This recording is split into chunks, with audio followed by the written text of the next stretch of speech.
আসসালামু আলাইকুম প্রিয় দর্শক, সবাই কেমন আছেন? চলে আসলাম আজকের গুরুত্বপূর্ণ আরও একটি আবহাওয়ার আপডেট নিয়ে। আজ বৃহস্পতিবার 1 মে।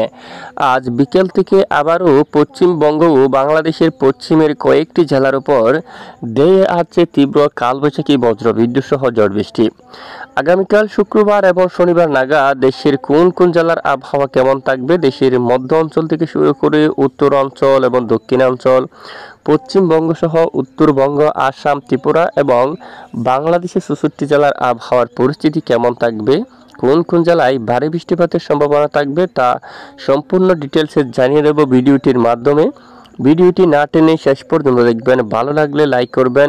সবার আগে গুরুত্বপূর্ণ আবহাওয়ার আপডেট পেতে চ্যানেলটি সাবস্ক্রাইব করে পাশের বেল বাটনে ক্লিক করে রাখবেন। আর ভিডিওটি কোন জেলা থেকে লাইভ দেখছেন অবশ্যই কমেন্ট করে জানিয়ে দিন। বৃষ্টিপাতের আপডেট আমরা দেখতে পাচ্ছি প্রথমে বিকেল থেকে বেশ কিছু এলাকায় ঝড় বৃষ্টিপাত শুরু হওয়ার সম্ভাবনা দেখা যাচ্ছে পশ্চিমবঙ্গ থেকে শুরু করে বাংলাদেশের পশ্চিমের কয়েকটি জেলার উপর। এদিকে সোনামুখী অঞ্চল, দুর্গাপুর এবং গোচাকাড়া, ভুলপুর এবং শিউরি এলাকা, কাতুয়া থেকে শুরু করে বেলডাঙ্গা, বেরামপুরে এই সকল স্থানে ঝড় বৃষ্টিপাতের সম্ভাবনা থাকবে কালবৈশাখী। বর্ধমান, পান্ডুয়া, চাকদা অঞ্চল থেকে শুরু করে চন্দননগর, হাবড়া, শান্তিপুর, কৃষ্ণনগর এলাকা এবং দামোহদা, করসাদপুর এলাকা, যশোর এবং এদিকে আলমডাঙ্গা এবং এদিকে দেখুন এই সকল জেলার উপর শক্তিশালী কালবৈশাখী ঝড় বৃষ্টিপাতের সম্ভাবনা থাকবে। রাতে খুলনা বিভাগের কয়েকটি এলাকায় ব্যাপক বৃষ্টিপাতের সম্ভাবনা দেখা যাচ্ছে। খুলনা, তারপর বাগেরহাট, মংলা, শ্রীকান্তাপুর, শিবনগর এই এলাকাগুলোর উপর প্রচণ্ড বৃষ্টিপাতের সম্ভাবনা থাকবে। সাতক্ষীরা, শিবনগর, নড়াইল, গোপীনাথপুর, তারপর মকসুদপুর এলাকা, টুঙ্গিপাড়া, বাগেরহাট, কাউখালী, জিয়ানগর, মঠবাড়িয়া থেকে শুরু করে এবং আশেপাশের অনেক এলাকায় ব্যাপক বজ্রসহ প্রচণ্ড আকারে বৃষ্টিপাতের সম্ভাবনা কিন্তু দেখা যাচ্ছে। এবং 2 তারিখ যদি আমরা একটু দেখি, দেশের অনেক এলাকায় আকাশ পরিষ্কার, উত্তরে সামান্য মেঘের আনাগোনা, সঙ্গে দুয়াক এলাকায় বজ্রবাহী মেঘ তৈরি হয়ে আংশিক বিক্ষিপ্ত ঝড় বৃষ্টিপাতের সম্ভাবনা থাকবে।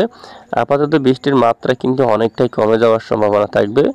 এরপরে শনিবার 3 তারিখে যদি আমরা একটু দেখি, বাংলাদেশের অধিকাংশ এলাকায় আংশিক মেঘলা নিয়ে আকাশ পরিষ্কার থাকতে পারে এবং পশ্চিমবঙ্গ এখানে কিছু কিছু এলাকায় আংশিক বিক্ষিপ্ত বৃষ্টিপাত থাকতে পারে। বাঁকুড়া, কাতুয়া বা এর আশেপাশে অঞ্চলে হালকা বিক্ষিপ্ত বজ্রসহ বৃষ্টিপাত থাকতে পারে।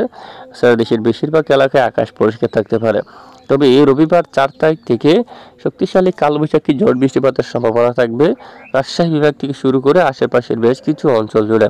আবহাওয়ার পূর্বাভাস মডেলে দেখা যাচ্ছে পুতিয়া, রাজশাহী, তারপর মহানপুর, নবাবগঞ্জ, ঘুমস্তাপুর, পরশা, পাটনেটোলা, আক্কেলপুর, আদমদিঘি, নন্দিনীগ্রাম, সিংড়া, তারাস এবং এদিকে বাঙ্গুড়া, বেড়া, সিরাজগঞ্জ এবং টাঙ্গাইল, বাঁশটাইল, নাগারপুর, এখানে কালীহাটি সহ সকল এলাকায় বৃষ্টিপাতের সম্ভাবনা থাকবে। এদিকে জলকাত্র, সরিষাবাড়ি, জামালপুর থেকে শুরু করে শেরপুর, তারপর নাকাল, এখানে দেখুন নারুন্দি এলাকা, তারপর এখানে বুড়িচর এই সকল এলাকার দিকে ইসলামপুর, তারপর এখানে দেওয়ানগাছ এই এলাকায় এখানে দেখুন সকল এলাকার উপর এখানে বাহাদুরবাদ, ঢালু, নালিতাবাড়ি এই সকল এলাকায় প্রচণ্ড কালবৈশাখী বজ্র বিদ্যুৎ সহ বৃষ্টিপাতের সম্ভাবনা থাকবে।